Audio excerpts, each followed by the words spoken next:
Bonsoir à toutes et tous, et les actions furieuses de ce jeudi 11 novembre.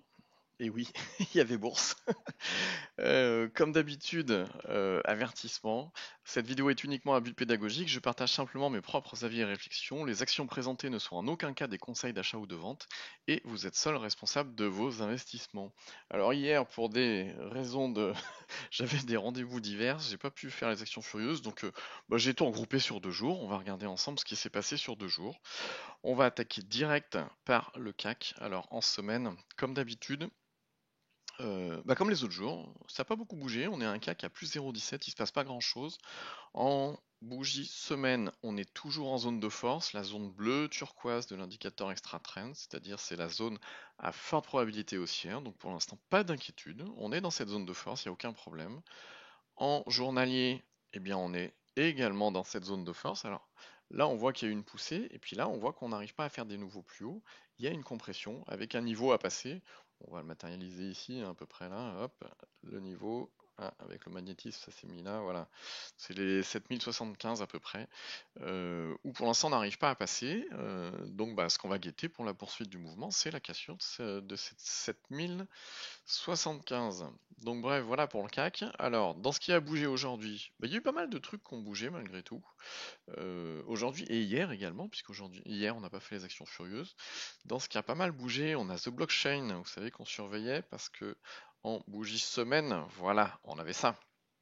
Alors, en bougie semaine, on n'était pas encore en zone de force. On attend un signal qui va déclencher une hausse potentielle et la volatilité. Le signal, très certainement, ça sera la cassure de la résistance dynamique qu'il y a là. D'ailleurs, vous avez vu qu'on a méché directement dessus aujourd'hui.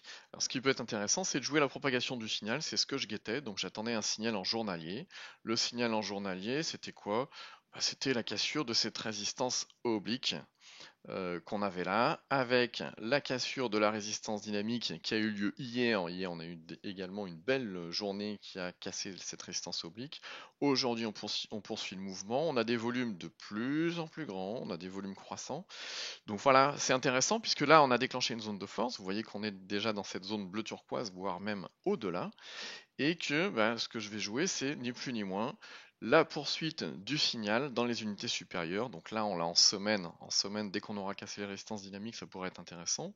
On voit que même en semaine, on voit que les volumes sont beaucoup plus importants que les dernières semaines. Si on regarde en mensuel, The Blockchain, qu'est-ce qu'on a? Là, c'est très très très intéressant. Pourquoi? Parce qu'on a cette résistance dynamique là qui est juste au-dessus de nos têtes. On voit qu'elle fait barrage, hein. Ça fait plusieurs mois qu'on n'arrive pas à, à la passer. Et une fois que ça va passer, ça risque d'être intéressant parce que le mouvement qu'il peut y avoir derrière risque d'être d'une ampleur totalement intéressante. Qu'est-ce qu'on avait d'autre? SMCP. Alors SMCP, ce qu'on regardait, c'est en bougie semaine, voilà. On avait ce mouvement-là qui s'était déclenché, et puis on voit bien les 8-13, hein, d'ailleurs où il y a mon alerte. Hein. Ils font barrage pour l'instant. Si on se met en bougie jour, hop, on a tenté une première fois de passer pendant 4 jours de suite, c'est aller taquiner les niveaux les plus hauts.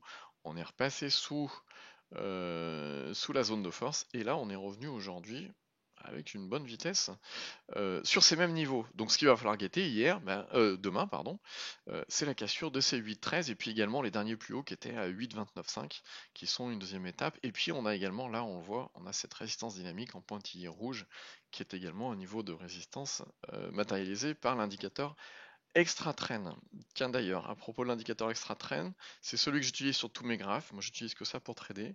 Si vous souhaitez l'installer, il vous suffit de le télécharger en allant sur indicators.net.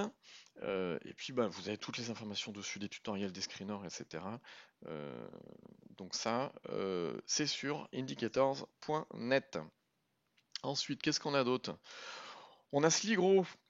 Alors pareil, on va se mettre en unité moi, on voit qu'il y a eu un gros mouvement d'ampleur, on a cassé une résistance dynamique, on est passé en zone de force, derrière on a consolidé, et puis si on passe en bougie semaine, on a cette oblique baissière là qui bloque les cours, on a la résistance dynamique au-dessus, donc ça peut être pas mal de choses intéressantes à guetter pour faire des entrées précoces par exemple sur la résistance dynamique et puis sur la résistance oblique et après sur la résistance dynamique. Et si on regarde en données jours, voilà, on est vraiment à 2 doigts de passer. Donc c'est toujours intéressant de regarder Sligro parce que ça peut déclencher un mouvement qui va se répercuter dans les unités supérieures, ce que j'aime bien. Ensuite, on a Soitec qui avait eu cette poussée fabuleuse. On avait d'abord guetté ensemble la cassure des 188, après la cassure de la résistance dynamique. Après, il y avait une zone de compression ici, après l'expansion qu'il y a eu. Et on voit cette bougie qui est beaucoup plus petite en termes de volatilité que les autres, avec les 214,40 à passer. Puis derrière, c'est passé la consolidation. Et on tente de revenir en zone de force sur Soitec.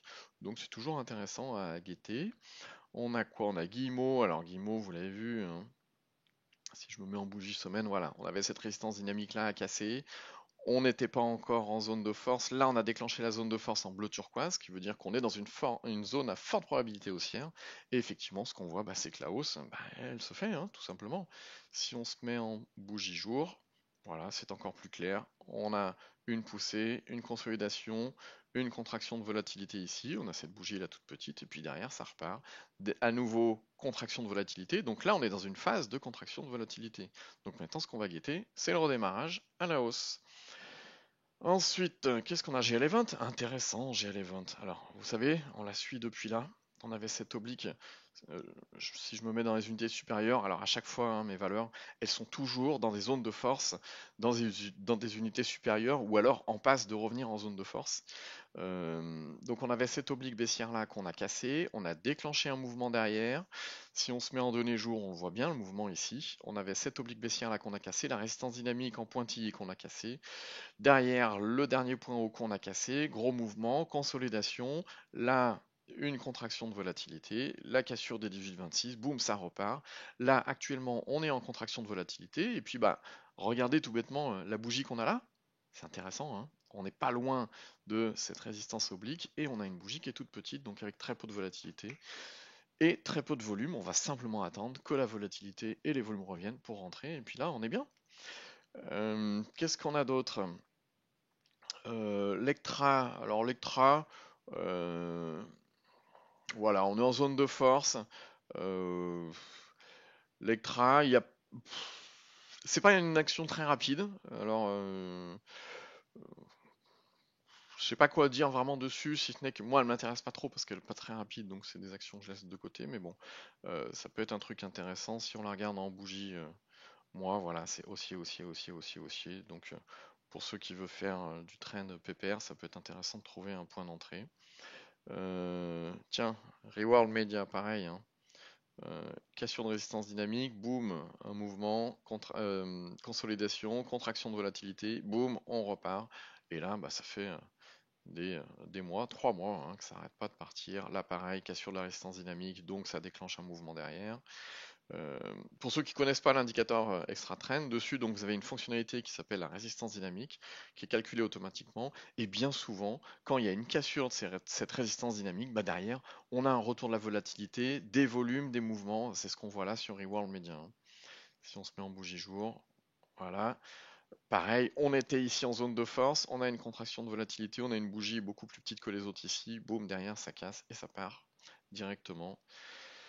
Qu'est-ce qu'on a? Bah Renault, alors je voulais vous la montrer parce que bah, c'est intéressant de montrer aussi que ça ne marche pas à chaque fois. Des fois il y a des cassures, il y a des cassures de résistance, mais c'est pas parce qu'il y a une cassure que ça tient forcément. Bah du coup là c'est le cas. On avait les 33 485 qu'on avait tracés. Alors d'abord on avait cette oblique baissière là. Si on se met en bougie semaine, voilà, c'était cette oblique baissière là. On avait résistance dynamique là. Comme par hasard, ça a méché directement sur la résistance dynamique. Donc vous voyez qu'elle est très pertinente à chaque fois, hein, quand même. Et puis on avait effectivement, après, quand on a eu cette hausse là, on a eu les 33 485 à casser, qu'on a cassé. Et puis bah aujourd'hui, lamentable échec derrière.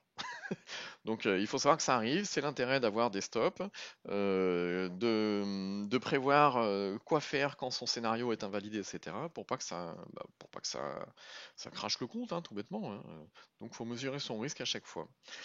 Euh, Chargeur, alors pareil, on peut peut-être euh, réfléchir à des sorties partielles en général quand il y a eu des fortes hausses, etc. Moi je le fais très souvent parce que ce qui est pris n'est plus à prendre. Là, on a une cassure de résistance dynamique, gros mouvement haussier derrière, et puis ben, aujourd'hui, un mouvement baissier que pas très sympa. Si on se met en semaine, on avait donc poussée, consolidation. Là, on a des bougies de plus en plus petites. Hop, derrière volatilité, mais on a une grosse mèche pour l'instant. Euh, donc on montre pas que des trucs qui fonctionnent, et donc il faut prévoir ça dans ces scénarios. C'est pas du 100%, hein. D'ailleurs, le 100% en trading, ça n'existe pas. Donc voilà, grosso modo pour les différentes valeurs. Si le contenu qu'il y a sur cette chaîne vous plaît, bah, vous pouvez simplement cliquer sur s'abonner. Comme ça, sur YouTube, à chaque fois qu'il y a une nouvelle vidéo, vous la verrez publiée. Et puis si vous voulez recevoir une notification à la minute près où est publiée la nouvelle vidéo, bah, vous cliquez sur la petite cloche et comme ça vous recevez une notification. Sur ce, je vous souhaite à toutes et tous une bonne soirée et je vous dis à demain. Au revoir.